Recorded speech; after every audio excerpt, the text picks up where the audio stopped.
अब यहां पर आप देख रहे होंगे तो इनकी पृष्ठभूमि में पीछे जो है आपको एक जलपोत दिख रहा होगा, यानी जिसको कार्गो कहते हैं। और इस कार्गो के ऊपर उड़ता हुआ जो है विमान दिख रहा होगा, फाइटर जेट टाइप का। ये क्या हो रहा है? दरअसल ट्रंप जो है वो अपनी दादागिरी दिखा रहा है। किसके ऊपर? वेनेजुएला के ऊपर। और वेनेजुएला से जो एक्सपोर्ट और इंपोर्ट होता है, अपने उसने क्या किया है, उसको पूरी तरीके से ठप कर दिया है। कल उसने ये घोषणा कर दी कि हम पूरी तरीके से वेनेजुएला को ब्लॉक करने जा रहे हैं। ब्लॉक करने जाने का मतलब यह हो गया कि एक तरीके से उसकी नाकेबंदी। ठीक वैसे ही जब उत्तर प्रदेश में आप देखे होंगे कि जब पुलिस किसी अपराधी को या किसी संदिग्ध को क्या करती है, उसके घर में ही नजरबंद कर देती है। सेम वही काम कौन कर रहा है? ट्रंप कर रहा है। और ट्रंप ने कल बोला कि हम वेनेजुएला को पूरी तरीके से क्या करने जा रहे हैं? ब्लॉक करने जा रहे हैं। अर्थात वेनेजुएला से जो वेसल एक्सपोर्ट करते थे या वेनेजुएला से जो चीजें इंपोर्ट होती थी, उन सभी चीजों को हम ब्लॉक करेंगे। भाई ब्लॉक कर दोगे तो ब्लॉक करने से क्या होगा कि आज के दौर में खासतौर से वेनेजुएला जैसी अर्थव्यवस्थाएं जो तेल के एक्सपोर्ट पर, कच्चे तेल के एक्सपोर्ट पे क्या है, टिकी हुई हैं। और उनकी ऑयल इंडस्ट्री को चलाने के लिए भी एक जो है वो होता है, तत्व होता है जिसका नाम होता है नाफ्ता। रिफाइनरी में उसका क्या होता है, यूज किया जाता है। यानी जो तेलों की रिफाइनरी होती है उसमें एक एलिमेंट होता है नाफ्ता, जिसका यूज किया जाता है।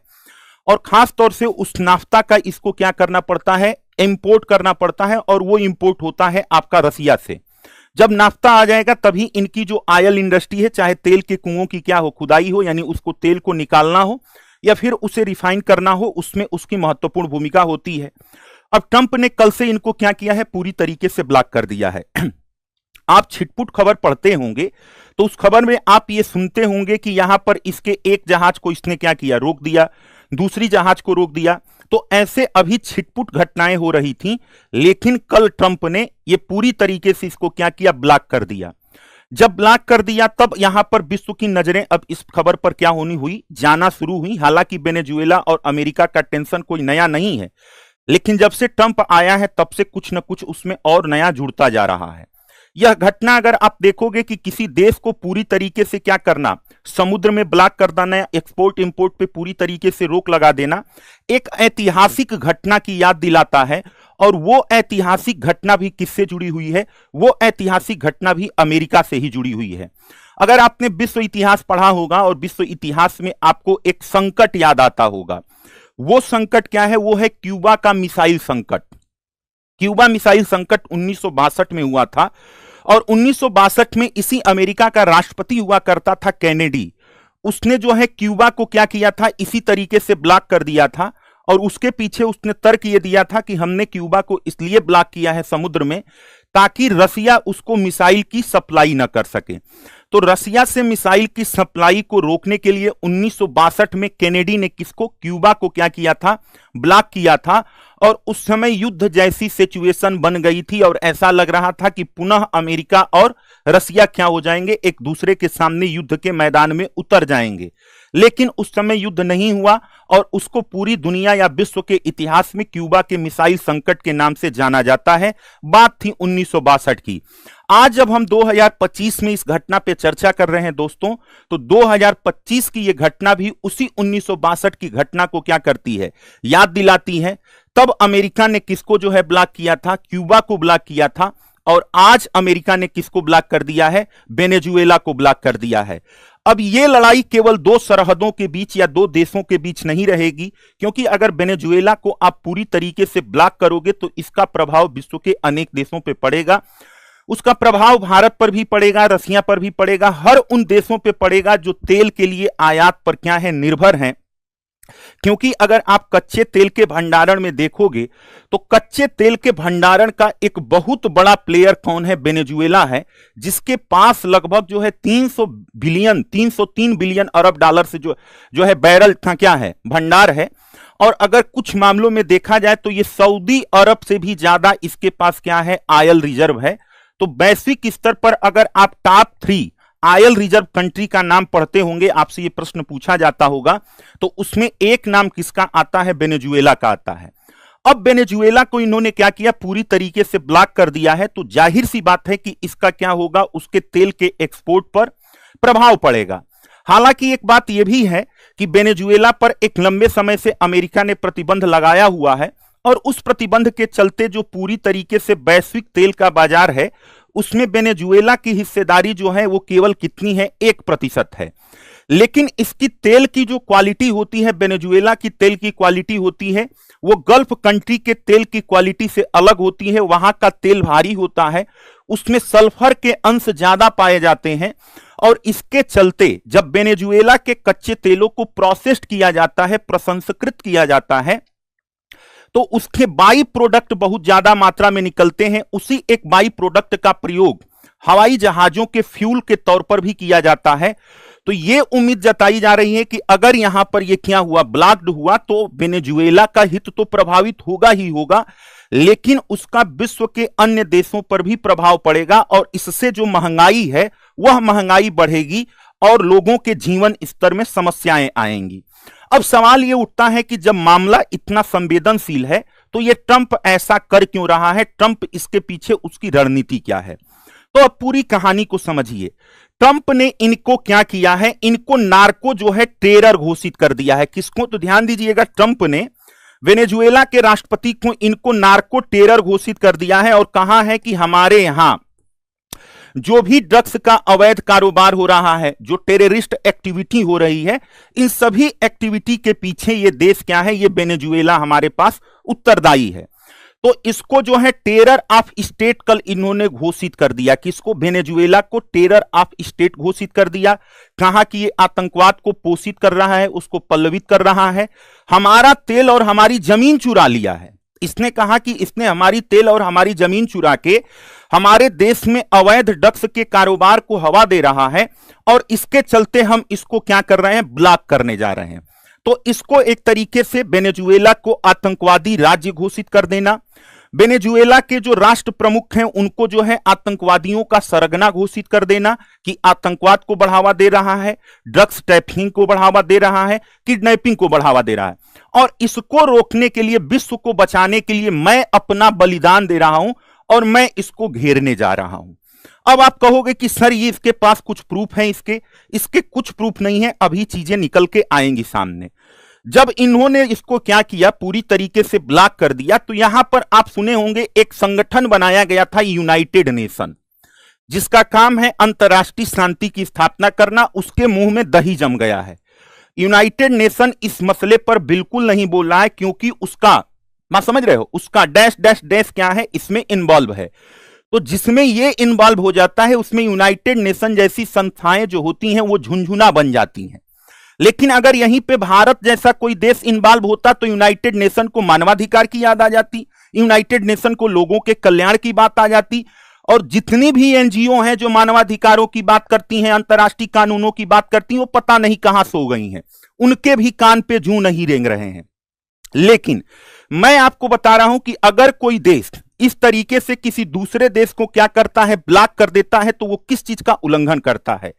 यूएन के चार्टर को जब आप पढ़ेंगे तो इस चार्टर का एक रूल संख्या 101 है, नोट कर लीजिएगा। 101 ये कहता है कि अगर आप किसी देश को इस तरीके से ब्लॉक कर देते हो तो उसको एक्ट ऑफ वार माना जाएगा। क्या माना जाएगा? एक्ट ऑफ वार माना जाएगा। अर्थात एक तरीके से अघोषित रूप से ट्रंप ने वेनेजुएला के खिलाफ युद्ध की क्या कर दी है, शुरुआत कर दी है। According to charter number 101 this is the act of war. आपने किसी को समुद्र में चारों तरफ से घेर दिया है, मतलब आप युद्ध की क्या कर रहे हैं, कार्रवाई कर रहे हैं। इसको यूएन का चार्टर कहता है। लेकिन यूएन का जो संरक्षक है, यूएन का जो महासचिव है, उसका एक भी बयान आपको देखने को नहीं मिलेगा जो इस बात की तल्ख सच्चाई है कि यूनाइटेड नेशन जैसे जो संस्थान होते हैं वो किन देशों पर अपनी दादागिरी दिखाते हैं और किन देशों पर मौन साध लेते हैं। यह आप कब घेराबंदी कर सकते हैं? आप उन स्थितियों में किसी देश की घेराबंदी कर सकते हैं जब आपके ऊपर वो हमला कर रहा हो। बेचारा वेनेजुएला अभी अपने खाने के लिए क्या कर रहा है, तरस रहा है। यहां पर इन्फ्लेशन की रेट को आप देखेंगे तो वो इन्फ्लेशन जो है, एक इन्फ्लेशन जब आप पढ़ते होंगे तो आपको बताया गया होगा हाइपर इन्फ्लेशन, यानी जिसको हम बोलते हैं भागती हुई मुद्रास्फीति। मुद्रास्फीति की दर जब 3 अंकों में चली जाए, वेनेजुएला में महंगाई अपने आप क्या है बढ़ी हुई है। वेनेजुएला पहले से ही क्या है रिस्ट्रक्शन का दौर दिख रहा है। वेनेजुएला का एक अर्थशास्त्री जो अमेरिका में ही रह के शोध करता है, उसने कल बताया कि अगर यह घटना क्या हो गई, लंबे समय तक टिक गई, तो वेनेजुएला में रहने वाले लोगों के सामने भूखमरी का क्या होगा, संकट आ जाएगा। तो ऐसे में इन्होंने क्या किया, टेरर जो है एक्ट ऑफ टेरर घोषित किया, इसको ब्लॉक कर दिया। जो आरोप लगाया उस आरोप की अब मैं आपको सच्चाई बता रहा हूं। एक बार इस मैप को आप ध्यान से देखिए। मैप को अगर आप ध्यान से देखेंगे तो आपको दिखेगा कि भाई साहब ये जो है ये पूरी तरीके से क्या है, अमेरिका है। ये आपका क्या है, ये आपका अमेरिका है। और अमेरिका की पूंछ की तरह लटका हुआ ये जो देश दिख रहा है, ये आपका क्या है, मैक्सिको है। ये जो पूंछ की तरह लटका हुआ है ये आपका क्या है भैया, तो ये आपका है मैक्सिको। मैक्सिको पर भी नजर बनाए रखिएगा क्योंकि ये वाकई में क्या है, अमेरिका का पूंछ है। इसका अपना कोई अस्तित्व नहीं है, अमेरिका जो कहेगा उतना ही करेगा। वेनेजुएला को अगर आप मैप में देखोगे तो वेनेजुएला आपका यहां पर है, अमेरिका से उसकी कितनी दूरी है, इस बात को ध्यान दीजिएगा। अब आइए बताते हैं कि जो इन्होंने आरोप लगाए उस आरोप की सच्चाई क्या है और वास्तव में इसके पीछे अमेरिका की रणनीति क्या है। इन्होंने कहा कि हमारे पास जो ड्रग्स की ट्रैफिकिंग होती है, यानी अवैध ड्रग्स का कारोबार होता है, और हमारे अमेरिका के बेचारे भोले भाले युवा क्या है, ड्रग्स की आगोश में जा रहे हैं। इसको रोकने के लिए हम इसके ऊपर वो कर रहे हैं, ब्लॉक कर रहे हैं। लेकिन यहां पर जितना ड्रग्स जाता है उस ड्रग्स का 90 से 95%, ध्यान देना कितना, 90 से 95% ड्रग्स की जो सप्लाई होती है वो मैक्सिको के थ्रू होती है। अमेरिका में अगर 100 केजी कोकीन जाता है तो 100 केजी कोकीन में से 90 से 95 केजी कोकीन मैक्सिको से जाता है। और अगर वेनेजुएला की बात करें तो वेनेजुएला से केवल और केवल 5% जाता है। तो यहां पर जो ड्रग्स के लिए ये किसको जिम्मेदार ठहरा रहा है, वेनेजुएला को, वो टोटली क्या है, बेसलेस एलिगेशन है। वो सबसे ज्यादा उसके पास जो अवैध ट्रैफिकिंग होती है, जो अवैध लोग से इमिग्रेट करते हैं, वो किससे इमिग्रेट करते हैं, मैक्सिको से करते हैं। लेकिन मैक्सिको के खिलाफ वो कोई एक्शन नहीं लेगा क्योंकि मैक्सिको उसकी क्या है, पूंछ है, पूंछ की तरह लटका हुआ है और उसके इशारे पर अपनी पूंछ को हिलाता है। जैसे आपने कुछ दिनों पहले देखा होगा कि मैक्सिको ने भी अमेरिका की सह पाकर भारत के ऊपर क्या किया, 50% का टैरिफ लगा दिया। और 50% का टैरिफ लगाने के पीछे मूल रीजन ये था कि मैक्सिको का जो आका अमेरिका है उसके साथ इसका एक समझौता होने वाला है। तो जो पहला एलिगेशन इनकी तरफ से लगा, अगर उसको आंकड़े की रोशनी में देखा जाए कि ड्रग्स ट्रैफिकिंग कौन करता है, आपका वेनेजुएला करता है, ये बुरी तरीके से क्या है, फ्लॉप है। और सबसे ज्यादा ड्रग्स ट्रैफिकिंग जो आपके अमेरिका में होती है वो कौन करता है, मैक्सिको करता है। आपने जो हॉलीवुड की फिल्में होती हैं उस हॉलीवुड की फिल्मों में भी आपने सुना होगा कि मैक्सिको का ड्रग कार्टेल है ये, और उसके जो ड्रग कार्टेल होते हैं वो आपने देखा होगा। तो यहां पर ये आरोप इनका क्या है, बिल्कुल बेबुनियाद है। दूसरी बात, यहां पर अमेरिका का कहना है कि इसने क्या किया, इसने अपने यहां आतंकवादियों को पनाह दी है और वो आतंकवादियों को फिनांस करता है। इसका अभी तक कहीं पर भी इसका साक्ष्य नहीं मिला है जो साबित कर सके कि वेनेजुएला ने किसी टेरर ऑर्गेनाइजेशन को फिनांस किया हो और वो टेरर ऑर्गेनाइजेशन अमेरिका के हितों का उल्लंघन किया हो। अगर आपको टेरर के खिलाफ इतना ही लड़ना है तो फिर पाकिस्तान के तानाशाह मुनीर को अपने टेबल पर बैठा के लंच क्यों कराते हो। उसका तो जीता जागता प्रमाण भारत प्रस्तुत करता है कि पाकिस्तान किस तरीके से टेरर को फिनांस करता है और किस तरीके से वैश्विक शांति के सामने क्या है, खतरा है। लेकिन पाकिस्तान जो टेरर को फिनांस करता है उसके जो है सैन्य प्रमुख को बैठा के, जो सैन्य तानाशाह है उसको टेबल पर बैठा के उसको शाबाशी देते हो।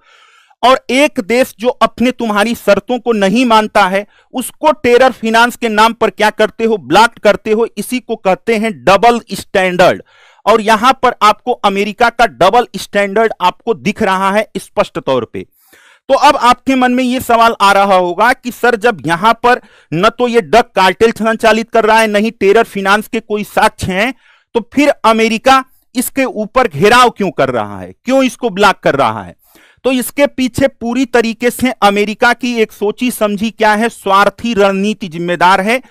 अमेरिका की नजर यहां पर है भाई साहब वेनेजुएला के तेल के भंडारों पर। अमेरिका यह चाहता है कि वेनेजुएला के जो तेल के भंडार हैं उस पर उसका एक तरीके से अघोषित नियंत्रण हो जाए। क्योंकि अमेरिका में जो तेल की रिफाइनरी कंपनियां हैं, यहां पर जो दक्षिणी अमेरिका के इस दक्षिणी भाग में देखोगे तो 1970-80 के दशक में यहां पर तेल रिफाइनरियां जो डेवलप की गई, जो उसके संयंत्र स्थापित किए गए, वो इसीलिए स्थापित ही किए गए थे कि वेनेजुएला से हम तेल लेके आएंगे, उसको अपने यहां रिफाइन करेंगे और फिर उसको बेचना शुरू करेंगे। लेकिन वेनेजुएला ने इनकी शर्तों को मानने से क्या किया, इनकार कर दिया और इनको तेल देने से मना कर दिया। तो यहां की लगभग जो दक्षिण अमेरिका में इस वाले हिस्से में जो वहां की रिफाइनरियां हैं, उस समय बिल्कुल वो ठप पड़ी हुई हैं और उनकी जो पूरी क्षमता है रिफाइनरी की, उसकी केवल 10 से 15% क्षमता को वो क्या कर रही हैं, पूरा कर रही हैं। तो इससे यहां की रिफाइनरी जो है वो रिफाइनरी ठप पड़ी हुई है और इसका कच्चा तेल अमेरिका को मिल नहीं रहा है, जिससे अमेरिका का ईगो क्या है, हर्ट है, उसको आर्थिक क्या हो रही है, क्षति हो रही है।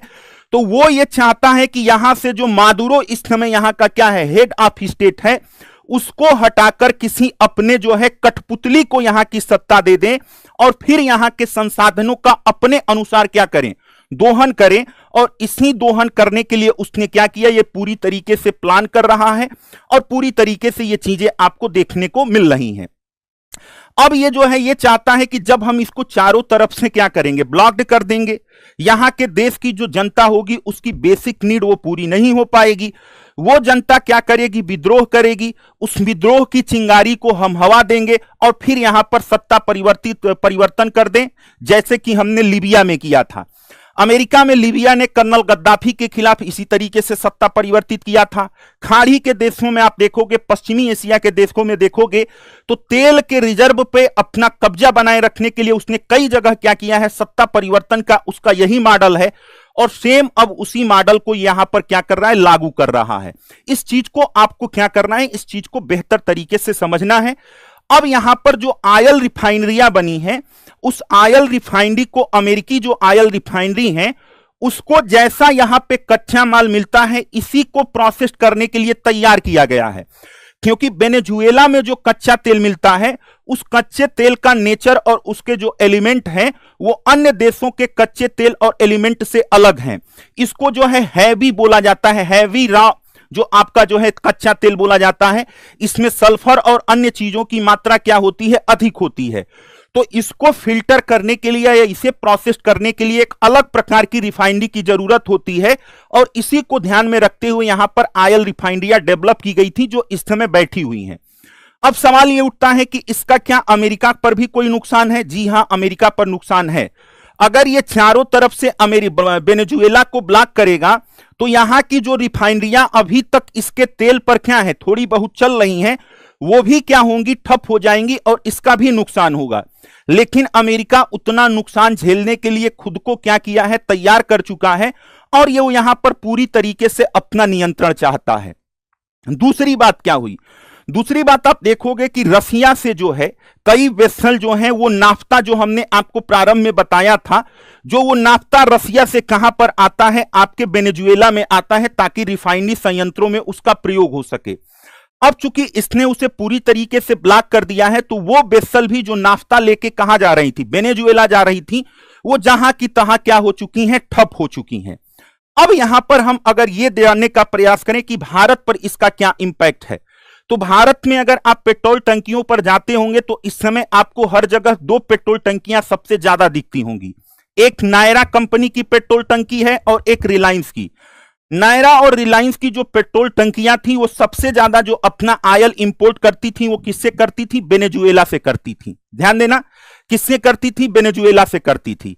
लेकिन जब ट्रंप आया तो ट्रंप ने क्या किया कि जो लोग वेनेजुएला से तेल खरीदेंगे उनके ऊपर 25% का हम टैरिफ लगा देंगे। तो जब टैरिफ लगाने की बात हुई तो भारत की कंपनियों ने अपनी निर्भरता वेनेजुएला से हटाकर कहां पर कर दी, रसिया से। और हमने जो है वेनेजुएला की बजाय रसिया से क्या करना शुरू कर दिया, कच्चा तेल आयात करना शुरू कर दिया।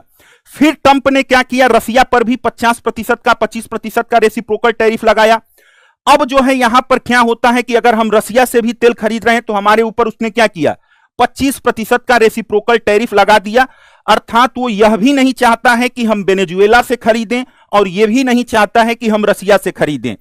अब अगर हम इन दोनों देशों से नहीं खरीदेंगे, किसी देश तीसरे देश से खरीदेंगे तो अगर इन दोनों देशों को बाइकाट कर दोगे इंटरनेशनल कच्चे तेल के बाजार में, दोनों बड़े सप्लायर को अगर आप ब्लॉक कर देते हो तो अंतर्राष्ट्रीय तेल बाजार में तेल की सप्लाई कम हो जाएगी, क्योंकि यह भी बहुत बड़ा सप्लायर है और रसिया भी बहुत बड़ा सप्लायर है।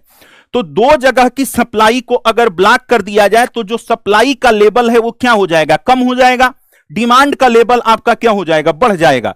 तो जब सप्लाई कम हो जाए और डिमांड बढ़ जाए तो जाहिर सी बात है उसकी प्राइस लेवल क्या होती है, बढ़ जाती है। क्या होता है, प्राइस लेवल यानी कीमत स्तर बढ़ जाती है। तो इसका सीधा सा प्रभाव है कि अगर इन दोनों देशों के सप्लाई को ब्लॉक किया जाता है तो अंतर्राष्ट्रीय तेल बाजार में कच्चे तेल की कीमतों में वृद्धि देखने को मिलेगी, और उसका प्रभाव सिर्फ भारत पर नहीं, सिर्फ अमेरिका पर नहीं, हर उस देश पर पड़ेगा जो कच्चे तेलों के आयात के लिए क्या है, उत्तरदायी है। और यह पूरी समस्या सिर्फ इसलिए क्रिएट की जा रही है ताकि एक देश की आवश्यकताओं को क्या किया जा सके, पूरा किया जा सके। और वह देश आपका कौन सा देश है, वो देश है अमेरिका, जो अपनी दादागिरी के बल पर अपने राष्ट्रीय हितों को, अपने संसाधनों को या अपने बल के आधार पर अपनी अर्थव्यवस्था को आगे बढ़ाना चाहता है। और इसका पीछे जो है इसको आवरण देता है कि हम दुनिया को आतंकवाद से बचाना चाहते हैं, हम दुनिया को जो है ड्रग्स के ट्रैफिकिंग से बचाना चाहते हैं। अगर तुमको ड्रग्स की ट्रैफिकिंग रोकनी है तो सबसे पहले तुम यहां पर क्या करो, इसे ब्लॉक करो, मैक्सिको को। तो मैक्सिको के साथ तुम क्या करने जा रहे हो, एग्रीमेंट करने जा रहे हो, जहां से सबसे ज्यादा तुम्हारे देश में क्या होती है, अवैध ड्रग्स की ट्रैफिकिंग होती है, जिसको मैक्सिको ड्रग कार्टेल कहा जाता है, जो 90 से 95% तुम्हारे पास अवैध ड्रग्स का कारोबार कर रहा है। जो लेटिस्टीन नामक एक क्या है एलिमेंट है, वो चाइना से होते हुए अमेरिका के जो है, अमेरिका से जो है मैक्सिको से होते हुए अमेरिका जा रहा है। तो मैक्सिको का जो एक डोर है, ये क्या है, ये अमेरिका के टैरिफ को बाईपास करने का एक रास्ता बना हुआ है। तुम उसके ऊपर कोई कार्रवाई नहीं कर रहे हो, तुमको कार्रवाई सिर्फ किस पर करना है, उस देश पर करना है जो देश तुम्हारी बातों को सुन नहीं रहा है, अर्थात जो तुम्हारे झंडे के नीचे नहीं आ रहा है, तुम उसे क्या कर रहे हो, मजबूर कर रहे हो। तो यह है आपके वेनेजुएला की हकीकत। वेनेजुएला को आज चारों तरफ से बिल्कुल समुद्र में ब्लॉक किया जा चुका है। न एक जहाज वेनेजुएला से पानी की जहाज जा सकती हैं, न आ सकती हैं। इसका असर यहां की अर्थव्यवस्था पर पड़ेगा, वैश्विक सप्लाई पर पड़ेगा। अब देखना है कि वहां पर क्या सत्ता चेंज होती है, क्या ट्रंप अपने मकसद में जो है क्या होता है, सफल होता है, या यहां पर वेनेजुएला कोई पलटवार करता है। ये सबकी निगाहें इस पर लगी हुई हैं। ये न्यूज जो आप देख रहे हैं, ये न्यूज को उठाया गया था द वॉल स्ट्रीट जर्नल, जो अमेरिका का क्या है न्यूज़पेपर है। इस विषय में आपकी क्या राय है, आप अपना राय कमेंट बॉक्स में बताइएगा कि क्या अमेरिका की इस चाल को आप सही मानते हैं, या अमेरिका यहां पर खुली तरीके से क्या करता है, दादागिरी करता है। आप अपनी राय को कमेंट बॉक्स में दें।